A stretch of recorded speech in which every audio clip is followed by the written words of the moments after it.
वृंदावन भगवान की जय हो। बलि के राज्य में पहुंचे और बलि का एक नियम था कि प्रातः काल ब्राह्मणों को संतों को दान देकर ही भोजन करता था।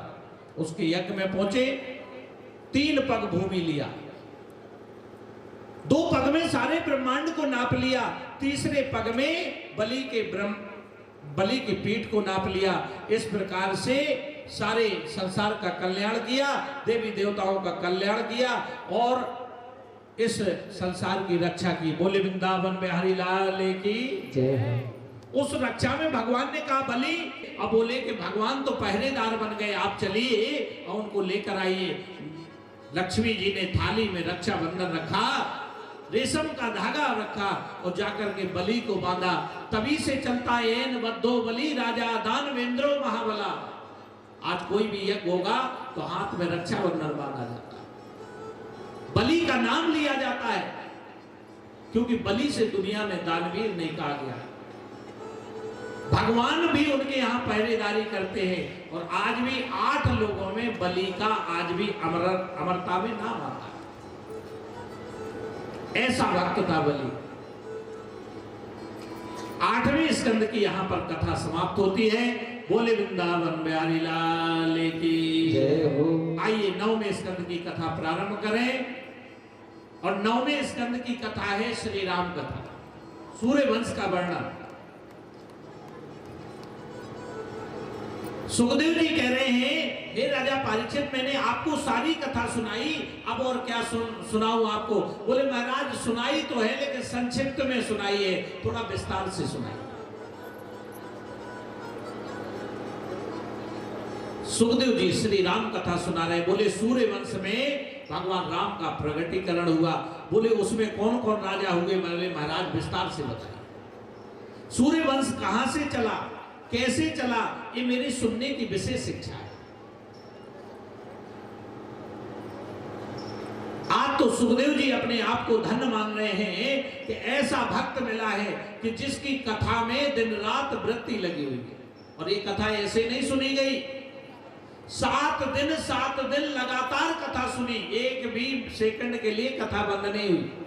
यहां तो 3 घंटे या 4 घंटे चलती है और फिर दिन भर फ्री रहते। सुनने वाला राजा परीक्षित की तरह होना चाहिए। सूर्य वंश, ये वंश कहां से चला? तो सुखदेव जी बड़े विस्तार से सुना रहे। बोले सियापत राम भगवान की जय। कि राम किशन से को बड़ो तिन्होंने गुरु की, और 3 लोक के बेधनी तो गुरु आगे आधी। सुखदेव जी महाराज कहते हैं कि इस धराधाम पर जब भगवान आए तो उन्हें भी गुरु का सहारा लेना पड़ा। इसलिए आइए तुम मेरा सहारा लेकर के भगवान की कथा को श्रवण करिए। कि राम किशन दो एक है, अंतर नहीं निवेश, उनके नयन गंभीर हैं, इनके चपल विशेष। इसलिए परीक्षित, राम ने जीवन में जो किया वो करो, और कृष्ण ने जो जीवन में कहा उसको करो, किए हुए को मत करो। नारायण के पुत्र हुए ब्रह्मा, ये वंश कहां से चला? नारायण के पुत्र हुए ब्रह्मा, और ब्रह्मा के पुत्र हुए मरीच, और मरीच के हुए कश्यप। कश्यप के ही पुत्र सूर्य हुए, और सूर्य का एक नाम है व्यवस्वान, जो वास्तविक नाम है उनका व्यवस्वान ही है। व्यवस्वान के हुए व्यवस्वत मनु, और व्यवस्वत मनु महाराज के पुत्र हुए प्रद्युम्न। गलती से एक दिन वो शिव जी के धाम पहुंच गए, जहां पर तप कर रहे थे, वो स्त्री बन गए और अंत में उन्होंने देह त्याग दिया। व्यवस्वत मनु को बड़ी चिंता हुई। उनके 10 पुत्र थे, उनमें एक पुत्र का नाम था सरयाति। सरयाति की पुत्री का नाम था सुकन्या। सुकन्या और सरयाति एक दिन जंगल में गए। एक संत तपस्या कर रहे थे, कौतूहलवश है उन संत के ऊपर पूरा मिट्टी चढ़ गई थी और आंखें चमक रही थी। सुकन्या ने कौतूहलवश उन दोनों आंखों को फोड़ दिया। संत की तपस्या टूटी और सुकन्या का विवाह। वो संत कौन थे? वो च्युवन ऋषि थे। च्युवन ऋषि के साथ उनका विवाह करना पड़ा। सुकन्या को सारा जीवन उनके साथ बिताना पड़ा और अंत में भक्ति के माध्यम से अश्विनी कुमारों ने उनके नेत्र ठीक किए। उन्हीं से अमरीश हुए। उसी वंश में आगे चल के अमरीश हुए। अमरीश का नियम था कि एकादशी का व्रत जरूर रहते थे और एकादशी का व्रत रखने के बाद संतों को भोजन करवाने के बाद भोजन करते थे। द्वादशी का जब दिन आया तो दुर्वासा ऋषि सामने थे। अब उनको उद्यापन करना था, क्या करें? संत को बगैर खिलाए निकल नहीं सकते। उन्होंने विष्णु का चरणोदक लिया। दुर्वासा ऋषि नाराज हो गए और उनको बोले, मेरे से पहले तुमने उद्यापन कर लिया। उन्होंने अपने सिर के बाल को तोड़ा और जमीन पर फेंका।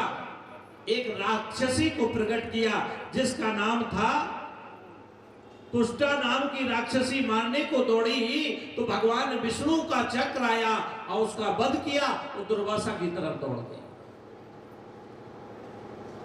दुर्वासा जी उस चक्र से बचने के लिए भगवान के धाम पहुंचे। ब्रह्मा जी के पास पहुंचे, बोले मैं रक्षा नहीं कर सकता। शंकर जी के धाम पहुंचे और जाके बोले तुम विष्णु भगवान के पास जाओ, ये उन्हीं का चक्र है, वही रक्षा करे। जैसे ही भगवान के पास पहुंचे तो भगवान विष्णु कहते हैं कि अहम भक्त पराधीन स्वतंत्र दुजा साधु भीर्ग्रस्त हृदय भक्त जन प्रिया। मैं तो भक्तों के बस में हूं, मैं तो भक्तों के अधीन हूं। हे दुर्वासा जी, जिस भक्त का आपने अपमान किया है उसी के पास जाइए। दुर्वासा जी दौड़े दौड़े आए और जाकर के दुर्वासा जी और अमरीश के चरणों में, और अमरीश थाल लिए खड़ा है कि कब संत आएंगे भोजन करें। अमरीश का भाव देखिए, संत मारने के लिए तैयार है लेकिन अमरीश भोजन की थाली लिए हुए है कि आएंगे तो भोजन करवाएं। जैसे ही दुर्वासा जी चरणों पर गिरने लगे, थाल को एक तरफ रखा, हाथ पकड़ा और चरणों में गिर पड़ा। बोले महाराज ऐसी भूल मुझसे क्या हो गई? बोले दुर्वासा जी बोले अमरीश मुझे क्षमा कर दो, तुम्हारा पुण्य इतना था इस चक्र से बचा लो, क्योंकि भगवान ने भी नहीं बचा पाया। हाथ जोड़कर चक्र के सामने अमरीश महाराज खड़े हो गए। बोले महाराज अगर मैंने तन बंधन से आपकी सेवा की हो और भक्ति की हो तो ये 6 चक्र महाराज हमारे संत की रक्षा करें। बोले कृष्ण कन्हैया लाल की जय। जय श्री राधे। दुर्वासा जी दौड़कर राजा के चरणों में गिरने से पहले ही दुर्वासा का उद्धार हुआ। इस प्रकार से अनेक राजा हुए। ऐसे ही वंश में अज हुए, रघु हुए, अज हुए और आज के दशरथ हुए। दशरथ जी हुए।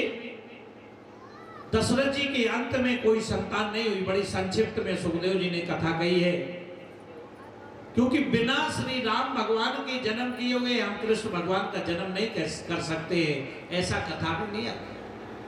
तो आइए सबसे पहले हम भगवान राम का, श्री राम का जन्म कैसे हुआ। वशिष्ठ जी को बुलाया, यज्ञ हुआ, पुत्रेष्टि यज्ञ हुआ। उससे चरु से निकल करके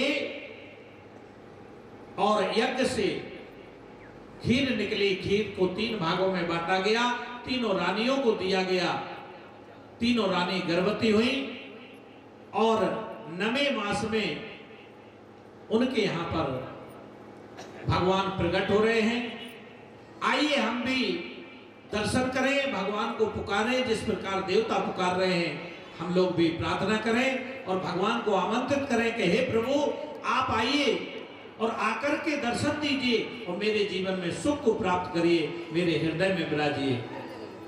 कि भय प्रगटे कृपाला दीन दयाला कौशल्या हितकारी भय कृपाला दीन दयाला कौशल्या सभी लोग भाव से हर्षित महतारी गुण मनहारी अद्भुत रूप विचारी जो जन अभिरामा तन गण श्यामा निज आयुध भुज चारी। सभी लोग बोले बड़े भाव से बोले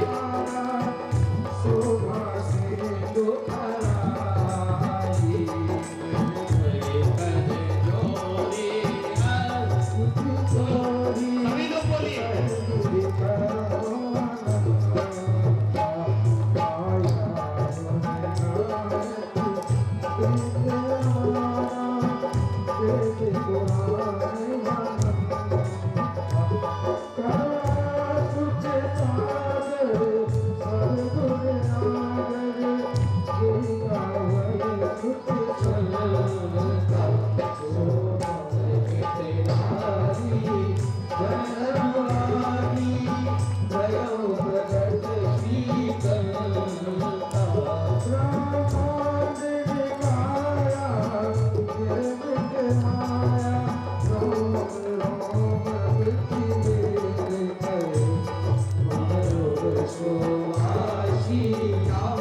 उपहासी सुनंद